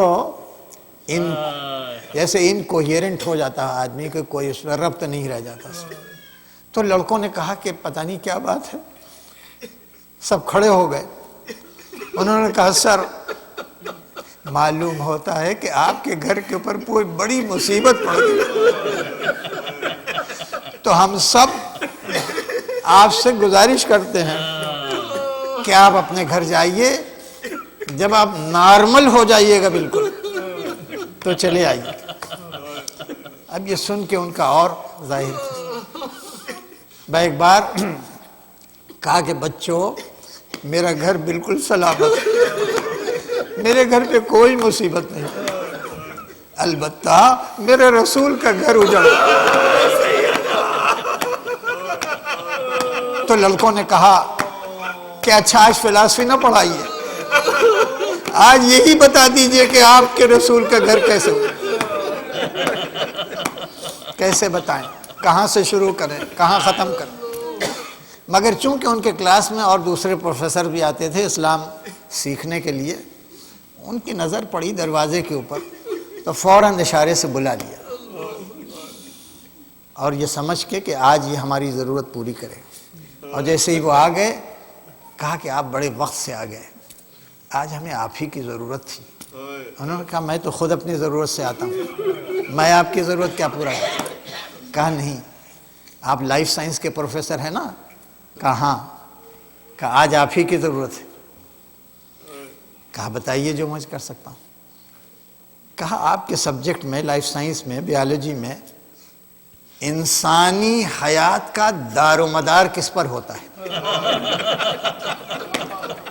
انسانی زندگی کا دار و مدار کس پر ہوتا ہے؟ تو انہوں نے کہا ہاں یہ میرے سبجیکٹ سے متعلق ہے، ہم لوگ یہی پڑھتے بھی آئے ہیں، یہی پڑھاتے بھی ہیں کہ ہمارے یہاں لائف کا، حیات کا، زندگی کا دار و مدار ایک فلوئڈ پر ہوتا ہے جس کو ہم اپنی ٹیکنیکل لینگویج میں وائٹل فلوئڈ کہتے ہیں. وائٹل فلوئڈ مانے زندگی کا جوہر جس میں ہوتا ہے وہ رطوبت. کہا اچھا. کہا اب یہ بتا دیجئے کہ یہ موت و حیات کا فلسفہ اس فلوئڈ سے آپ کیسے سمجھاتے ہیں وائٹل؟ کہا جب یہ وائٹل فلوئڈ سوکھنے لگتا ہے، خشک ہونے لگتا ہے، تو انسان کی قوت حیات کمزور ہونے لگتی ہے. اور بالکل خشک ہو جاتا ہے تو انسان تڑ سے گر پڑتا ہے اور دم نکل جاتا ہے اس کا. یہ ہے بریفنس. کہا اچھا اب یہ بتا دیجئے کہ وہ فیکٹرز کیا ہیں، وہ عوامل کیا ہیں جن سے یہ رطوبت، یہ وائٹل فلوئڈ سوکھنے لگتا ہے؟ کہا ہاں یہ آپ نے اچھا سوال کیا، تو آپ لسٹ ہے اس کو نوٹ کر لیجئے. کہا کہ اگر ایک انسان بہت شدت کی دھوپ میں کھڑا ہے تو دھوپ کی وجہ سے پسینہ بہے گا تو یہ فلوئڈ سوکھنے لگے. کہا اور کہا کہ ایک انسان بہت زیادہ پیاسا ہے، شدت کی پیاس لگی تو یہ رطوبت سوکھنے لگے. کہا اور کہا کہ وطن سے دور اگر اپنے خون کے پیاسوں میں گھر پڑا اور اس کے ساتھ بچے بھی ہوں، عورتیں بھی ہوں، تو وطن کی یاد اور بچوں کی یہ رطوبت سوکھنے لگتی. کہا اور کہ اگر اس کا کوئی ایکسیڈنٹ ہو جائے، خون بہت بہہ جائے تو یہ رطوبت سوکھنے لگتی ہے. کہا اچھا اب ہم سے ایک کیس لے لیجئے اور ہمیں یہ بتا دیجئے کہ یہ انسان کب تک زندہ رہے گا. دیکھیے اب یہ بات امام باڑے کی نہیں ہو رہی، اب یونیورسٹی کی بات ہے، وہاں تک پہنچ گئی. تو کہا کہ ہاں کون سا کیس ہے دیجئے. کہا ایک انسان ہے، وہ جہاں کھڑا ہے 114 ڈگری فارن ہائٹ ٹمپریچر ہے، اور وہ ہے کہ جو اپنے وطن سے دور ایک جنگل میں گھر گیا ہے، اس کے ساتھ چھوٹے چھوٹے بچے ہیں، عورتیں ہیں، اور 3 دن کا بھوکا شدت عطش سے بچے ہاتھوں میں خالی کوزے لے کے پیاس پیاس پیاس. کہا اچھا. اور وہ ہے کہ صبح سے مقتل جاتا ہے، واپس آتا ہے، پھر جاتا ہے، اور جب آتا ہے تو کوئی لاش لے کے آتا ہے. اس آنے جانے میں اس کا پورا بدن زخموں سے چور، بہت خون بہہ گیا. 1951 زخم. یہ زخم بھی گنے گئے کیونکہ ہر زخم پہ ایک ریوارڈ تھا، انعام تھا. کون گن سکتا ہے؟ یہ تو وہ زخم ہے جو فقط جسم کے اوپر، جسم کے اندر جو زخم ہے کون گنے. بہرحال بہت زخمی ہے، سارا خون بہہ گیا اس کا. بس آپ اتنے آنکڑے لے لیجئے، اتنے ڈاٹا لے لیجئے اور ہمیں یہ بتا دیجئے کہ یہ انسان کب تک زندہ رہے گا. انہوں نے جلدی جلدی نوٹ کیا. اس کے بعد گھر گئے، پھر دوسرے دن آئے. آنے کے بعد کہا پروفیسر صاحب ایک بات بالکل کلیئر کر دیجئے. انہوں نے کہا کیا؟ کہا کہ یہ کوئی فرضی افسانہ تو نہیں ہے، یہ کوئی آپ نے اسٹوری خود تو نہیں بنائی؟ اب انہوں نے کتابیں لا کے رکھ دی، انگریزوں کی لکھی ہوئی کتابیں. بائبل میں ہے فرات کے کنارے ایک واقعہ شہادت کا، وہ لا کے رکھ دی. اتنی کتابیں لا کے رکھ دی کہ انہوں یقین ہو گیا کہ یہ کوئی فرضی افسانہ نہیں ہے، یہ ڈاکیومنٹڈ ہسٹری ہے. انہیں یقین ہو گیا. پھر اپنے گھر گئے. پھر دوسرے دن آئے، کہا کہ اب یہ بتا دیجیے یہ حسین کون ہے؟ کہا کیوں؟ کہا کیوں؟ کہا اس لیے کہ جب ہم کیلکولیٹ کرنے بیٹھتے ہیں، حساب لگانے بیٹھتے ہیں، تو میری کاپی سے ایک بڑی نورانی شخصیت ابھرتی.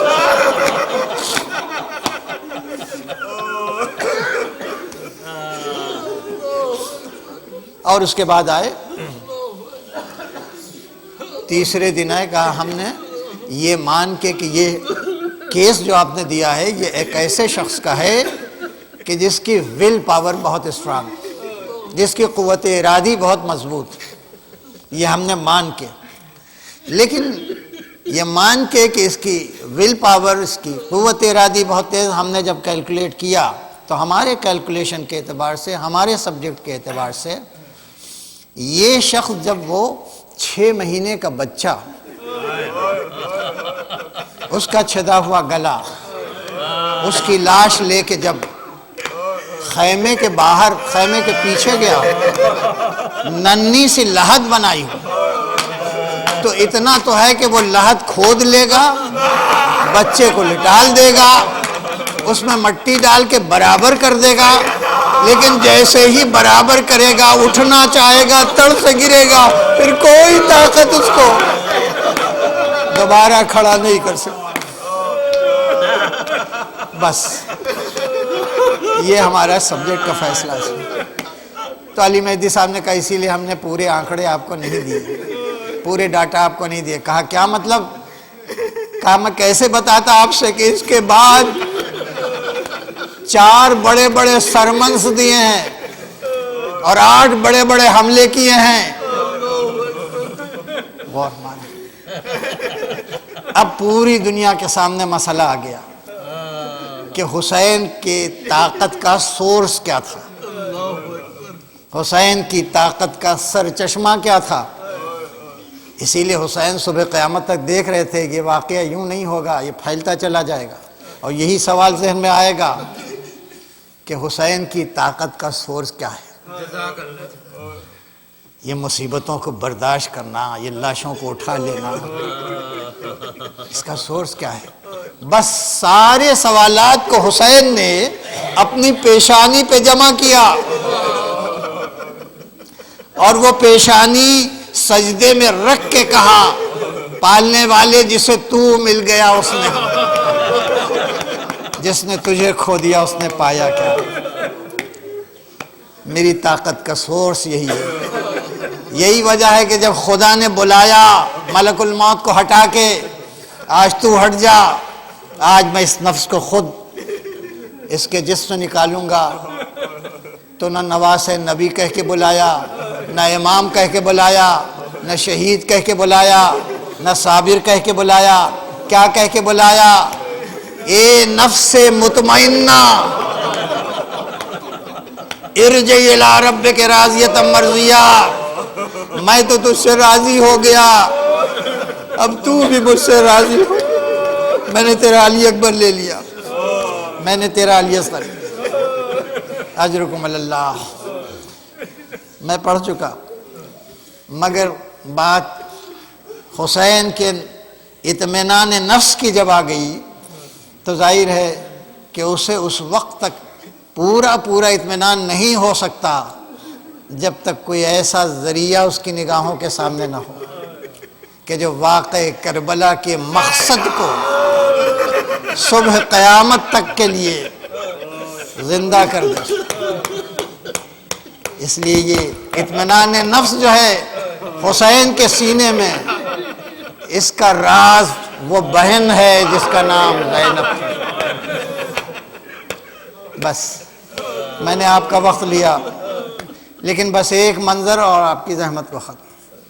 میں نے کل آپ کے سامنے بیان کیا تھا کہ بہت بڑی وکٹری، بہت بڑی فتح تھی اور بہت عالیشان جشن منایا جانا شام میں، لہذا سب کو انویٹیشن سرو کر دیا گیا۔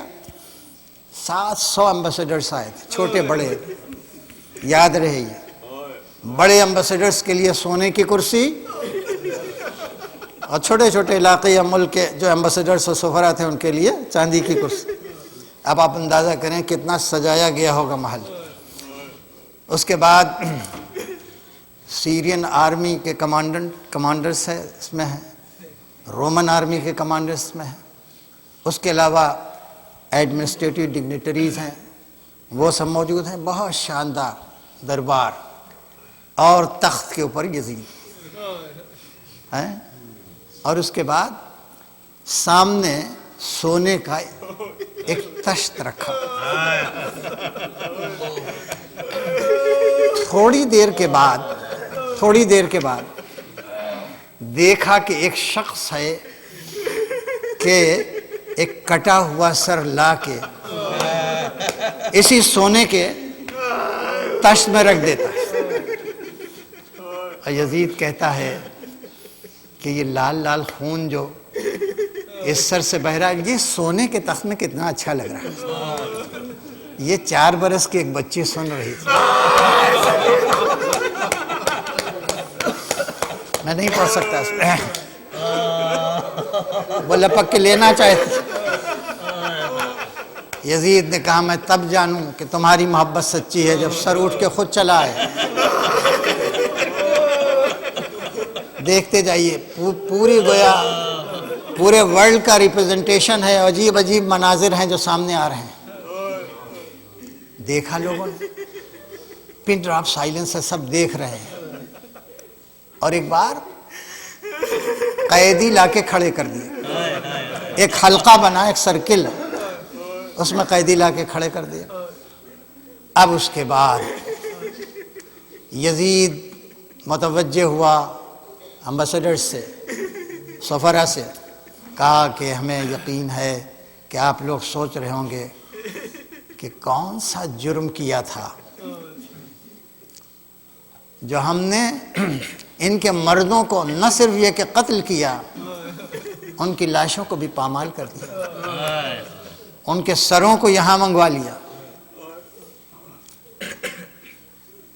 تو ہم آپ کو اسلام کی جو کتاب ہے اسی سے اپنے عمل کا جواز پیش کر رہے ہیں کہ آپ اپنے ملکوں میں جا کے بتا دیجئے گا کہ یزید نے جو کیا وہ بالکل حق بجانب تھا۔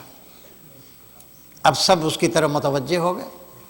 اس نے کہا قرآن مجید میں لکھا ہے کہ اللہم مالک الملک، اصل میں تو ہی مالک ہے ملک کا، توتی الملک من تشاء، جس کو تو چاہے ملک دے دے، وتنزع الملک ممن تشاء، اور جس سے چاہے ملک چھین لے۔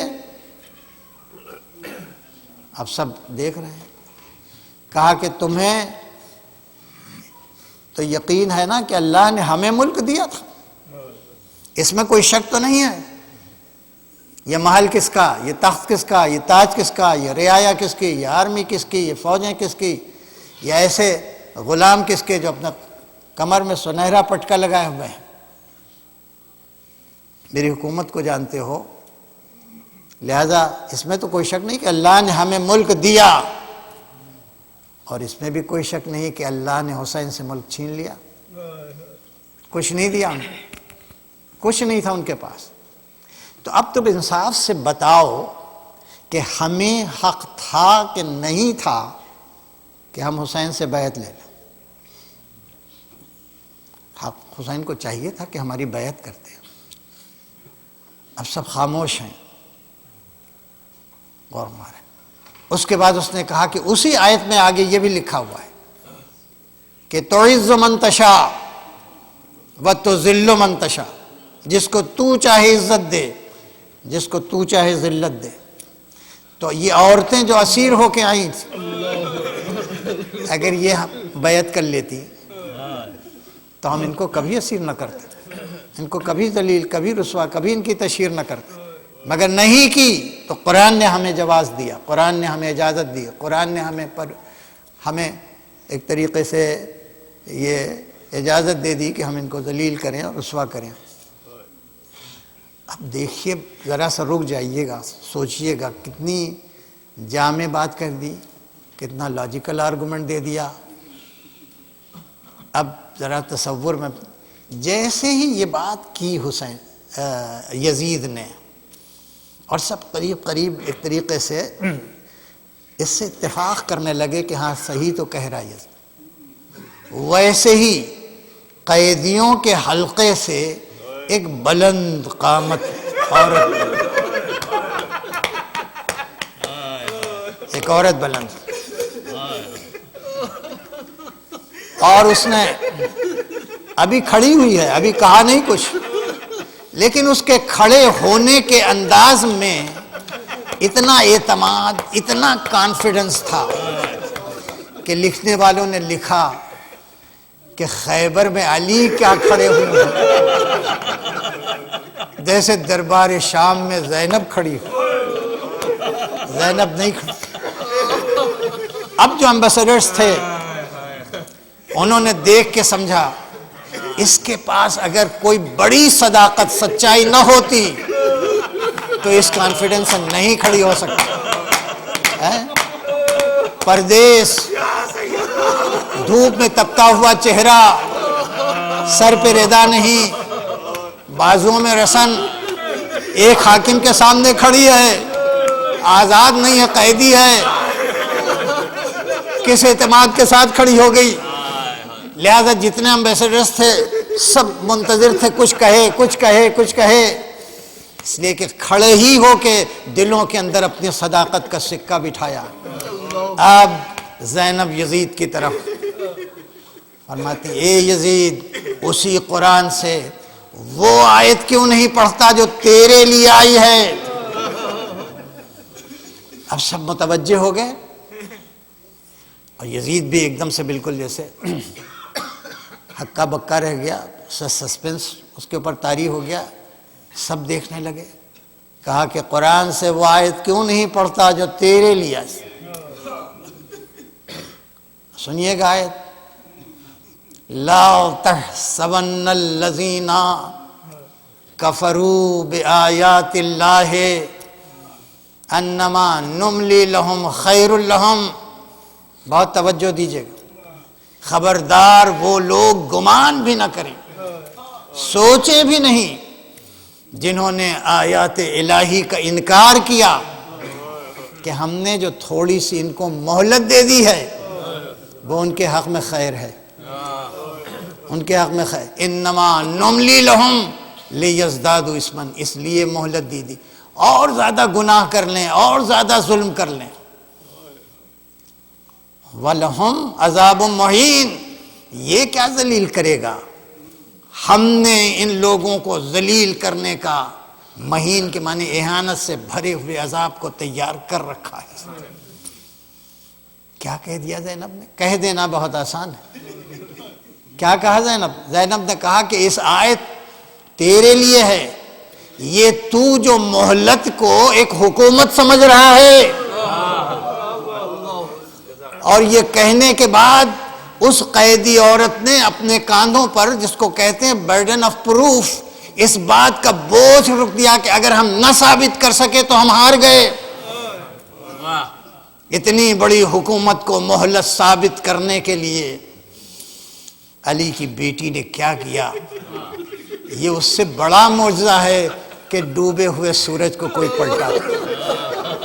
خدا کی قسم، آپ خود غور کیجئے گا، میں زیادہ آپ کو زحمت نہیں دینا چاہتا۔ مفتی بھی بیٹھے ہوئے ہیں، سرکاری قاضی جو اس یزید کے حق میں فتویٰ دیں، مگر اب اس کے بعد جو زینب بول رہی ہیں ایک حاکمہ کی حیثیت سے بول رہی ہیں، اور یزید جو بھی کر رہا ہے ایک محکوم کی حیثیت سے کر رہا ہے۔ نہیں سمجھے آپ؟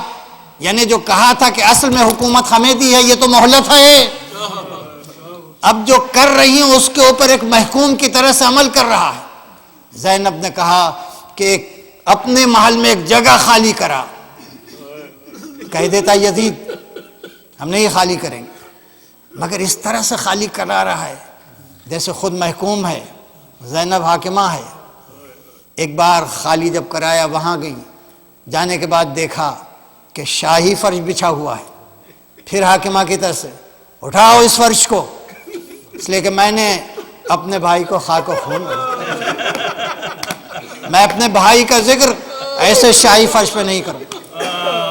پھر حاکمہ کہو یزید سے کہ پورے شام میں منادی دوڑائے، جو ندا کرے، آواز دے، اعلان دے، اناؤنس کرے کہ یزید کے محل میں حسین کی بہن کچھ کہنا چاہتی ہے۔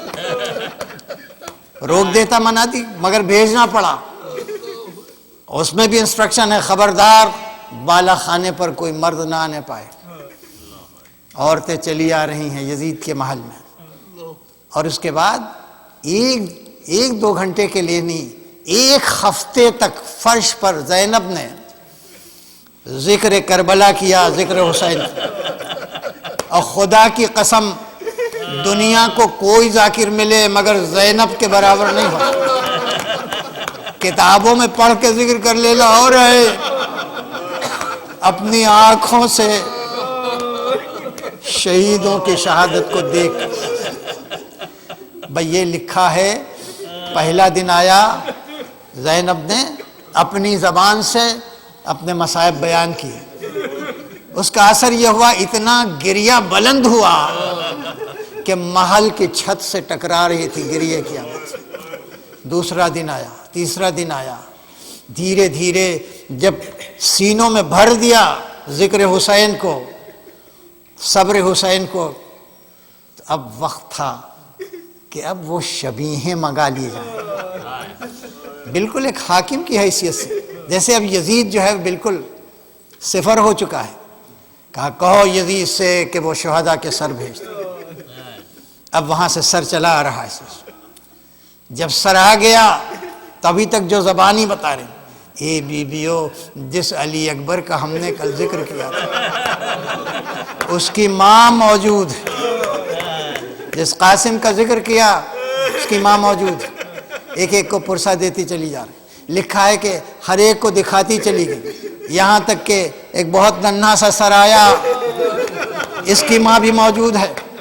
یہ مظلومیت کا اثر جو ہے، اس کو زینب نے ایک نیوکلیئر انرجی بنا دیا، مظلومیت کو اتنا پاورفل ایک اسلحہ بنایا کہ اب سب خاموش ہیں، جو چاہ رہی ہیں زینب کر رہی ہیں۔ ہوتے ہوتے ایک بار آخر میں جناب عباس کا سر آیا، اور جیسے ہی وہ سر داخل ہوا، اس کی آنکھ کھلی تھی فوراً بند ہو گئی۔ کہے بھیا اب آنکھ بند کرنے کی ضرورت نہیں ہے، اب چادر مل چکی ہے، اب ردائیں واپس کی جا چکی ہیں۔ بس یہ ایک ایسا حاکمانہ انداز تھا کہ فوراً حداد کو بلا کے بیڑیاں کٹوائیں، سید سجاد کو رہائی دی کہ زیادہ دن تک رہ گئے تو شام میں بغاوت آ جائے گی۔ بھائی ایک بار سید سجاد نے جا کے کہا کہ ہمیں رہائی مل گئی پھوپھی اماں، کہا یہ یزید کے رحم و کرم کا نتیجہ نہیں ہے، یہ ہماری حقانیت کا نتیجہ ہے۔ لہٰذا ایک بار زندان میں جا کے چاروں طرف جو اس زندان میں عورتیں تھیں ان کو اپنی حقانیت کا پیغام دیا۔ میں ختم کر چکا، یہ تو شام کی بات تھی، لیکن جب مدینہ پہنچی ہیں عزیزو، حسین کا خون بھرا کرتا پیغمبر کی قبر پر رکھا تھا کہ قبر ہلنے لگی۔ زینب نے کہا اے نانا، ارے ابھی کیا ہے، اگر آپ کے روضے پہ مجمع نہ ہوتا تو میں اپنی آستین کو اٹھا کے دکھاتی آپ کی امت نے آپ کی نواسی کے ساتھ۔ سيعلم الذين ظلموا أي منقلب الہی بحق الزہرا و ابیہا و بعلہا بار لا محمد آل محمد کا واسطہ آپ سب کو اعمال صالحہ کی توفیق دے. جو بیمار ہیں ان کو شفائے کامل عاجل، جو مقروض ہیں ان کا قرض کو ادا فرما. یہاں کے جو مسائل ہیں وہ آسان ہو جائیں. پالنے والے ہمارے امام کے ظہور میں تعجیل فرما. ہمیں آپ ایک بار اور سورہ حمد و اخلاص پڑھ کے تمام مومنین و مومنات اور پاکستان کے شہداء جو ہیں ان سب ایصال ثواب کا. اللہم صلی علی محمد الحمد للہ رب العالمین. اهدنا الصراط المستقيم صراط الذين أنعمت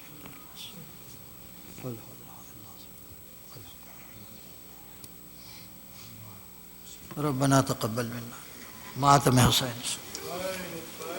حسین حسین حسین حسین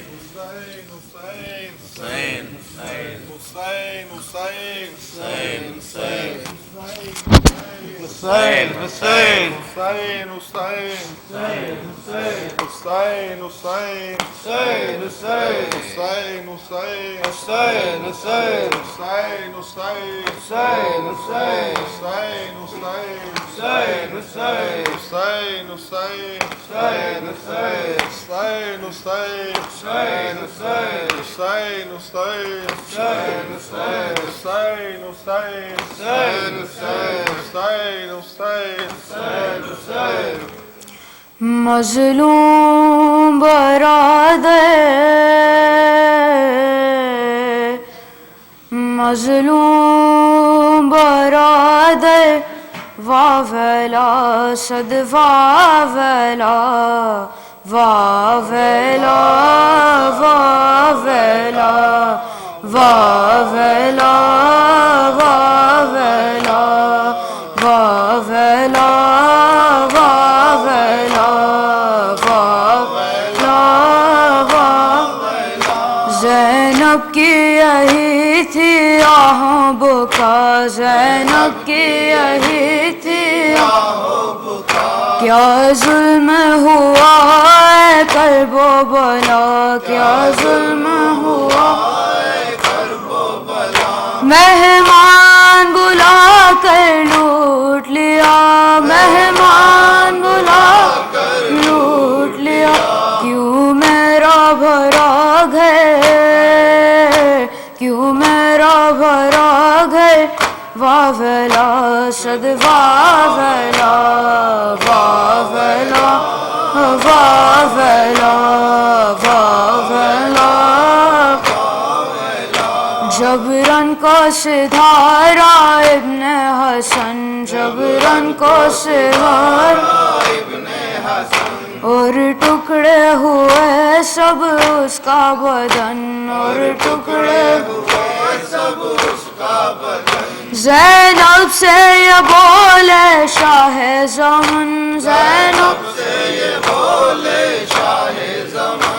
برپا ہوا محشر، برپا ہوا محشر، واویلا صد واویلا واویلا واویلا واویلا واویلا. سر پیٹ کے یہ لیلا نے کہا، سر پیٹ کے یہ لیلا نے کہا، میں دولہا بناؤں کس کو بھلا، میں دولہا بناؤں کس کو بھلا. ہم شکل نبی ہوتے ہیں جدا، ہم شکل نبی ہوتے ہیں جدا. مر جائے گی مادر، مر جائے گی مادر، واویلا صد واویلا واویلا واویلا واویلا. جبرن میں گیا لیلا کا پسر، جبرن میں گیا لیلا کا پسر. اور چھدا گیا برچھی سج گئے، اور چھدا گیا برچھی سج گئے. زینب نے کہا اے نور نظر، زینب نے کہا اے نور نظر. ہم شکل پیمبر، ہم شکل پیمبر، واولا صد واولا واولا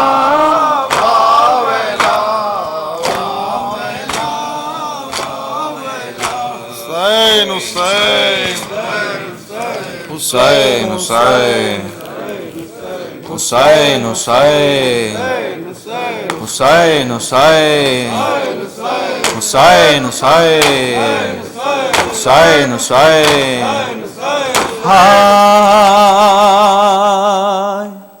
ارے لاشیں پیشے ہیں کہ کہتی ہے یہ زینب حزین ایسے بدل گئے کہ میں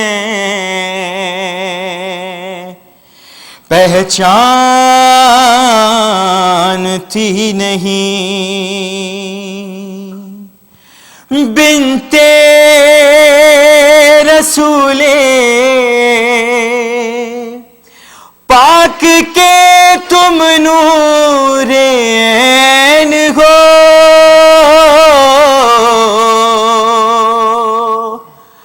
اور کیا تم ہی میرے بھائی ہو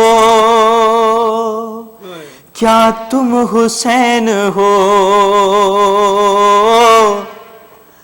لاشیں کو لے کر گود میں زینب تڑپ گئی انت اخی انت اخی لاشیں کو لے کر گود میں زینب تڑپ گئی انت اخی انت اخی انت اخی انت اخی انت اخی انت لاشیں کو تیرے لوٹ لیا با مصیبتا تیرا ماما تیری ابا کون لے گیا انگشت ری تھی ہاتھ میں وہ بھی نہیں رہی انت اخی انت اخی انت اور انبار پتھروں کا ہے نیزوں کا ڈھیر ہے پیوست برچھیاں بھی ہیں تیروں کا ڈھیر ہے کیسے تجھے شہید کیا ہے بے کسی انت اخی انت اخی ماں جائے کیسے ٹوٹی ہیں تیری یہ پسلیاں کس طرح تجھ پہ ظلم کا خنجر ہوا رواں جاری گلے سے خون ہے شہرا کٹی ہوئی انت اخی انت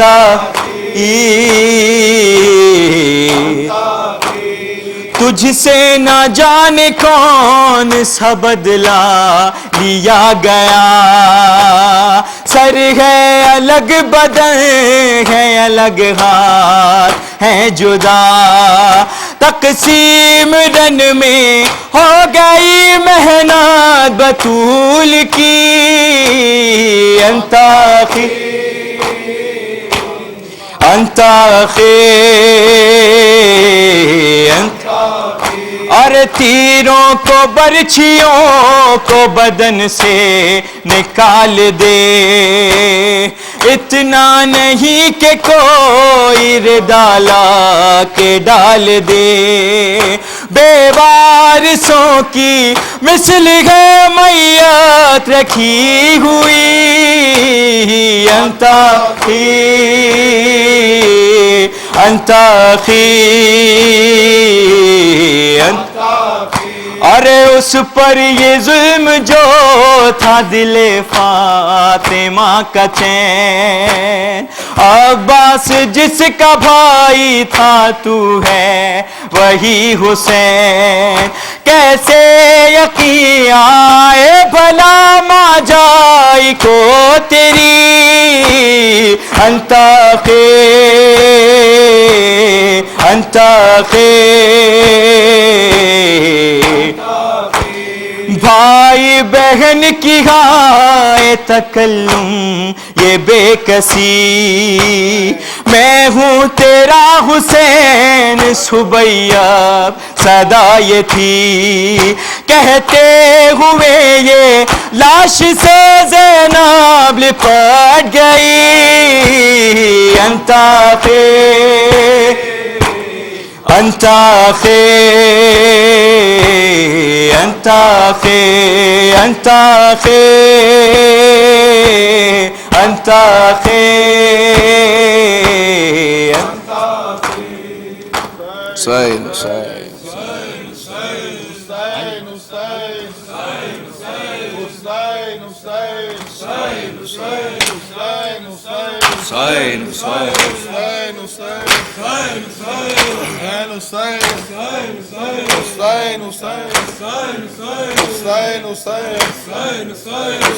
حسین جوانی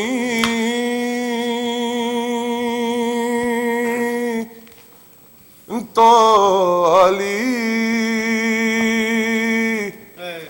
اکبر لٹا دی، جوانی تو علی اکبر لٹا دی، جوانی تو علی اکبر لٹا دی، جوانی تو علی اکبر لٹا دی، مگر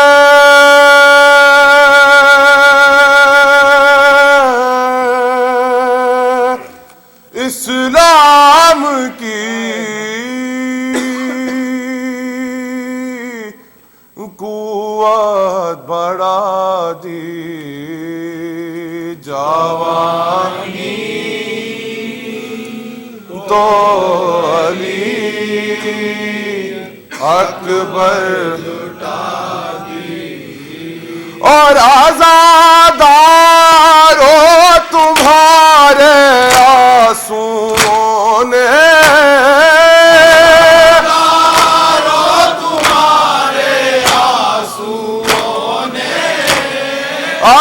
آزادارو تمہارے آنسوؤں نے،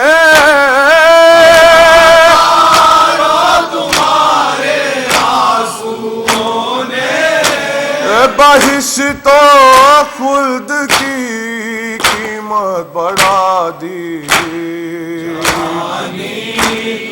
علی اکبر لٹا دی، جوانی تو علی اکبر لٹا دی، رے تڑپ کے گر پڑے جھولے سے اصغر،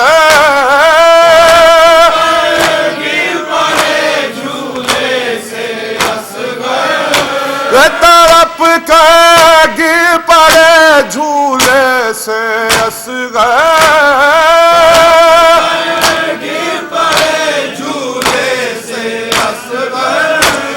حسین ابن علی کیسی سزا دی تو علی اکبر لٹا دی جوانی تو علی اکبر لٹا دی خدا کے نام پر سرور نے رن میں نام پر سرور نے رن میں خدا کے نام پر سرور نے رن میں نام پر سرور نے رن میں کمائی زندگی بھر کی لٹا دی جوانی تو علی اکبر لٹا دی جوانی تو علی اکبر لٹا دی اب تک ہے زبانوں پہ علمدار علمدار عباس علمدار عباس علمدار اب تک ہے زبانوں پہ علمدار علمدار عباس علمدار عباس علمدار اب تک ہے زبانوں پہ علمدار علمدار عباس علمدار عباس علمدار کی شان سے بابا کا علم تو نے اٹھایا عباس علمدار عباس علمدار مسجد اچھا لوٹ کے تو گھر نہیں آیا عباس علمدار عباس علمدار اے شیر جوان پسر حیدر کرا عباس علمدار عباس علمدار اب تک ہے زبانوں پہ علمدار علمدار عباس علمدار عباس علمدار کی شان سے بابا کا علم تو نے اٹھایا عباس علمدار عباس علمدار کی شان سے بابا کا علم تو نے اٹھایا عباس علمدار عباس علمدار مشیر اچھا لوٹ کے تو گھر نہیں آیا عباس علمدار عباس علمدار اے شیر جوان پسر حیدر کرا عباس علمدار عباس علمدار اب تک ہے زبانوں پہ علمدار علمدار عباس علمدار عباس علمدار اب تک ہے زبانوں پہ علمدار علمدار عباس علمدار عباس علمدار اب تک ہے زبانوں پہ علمدار علمدار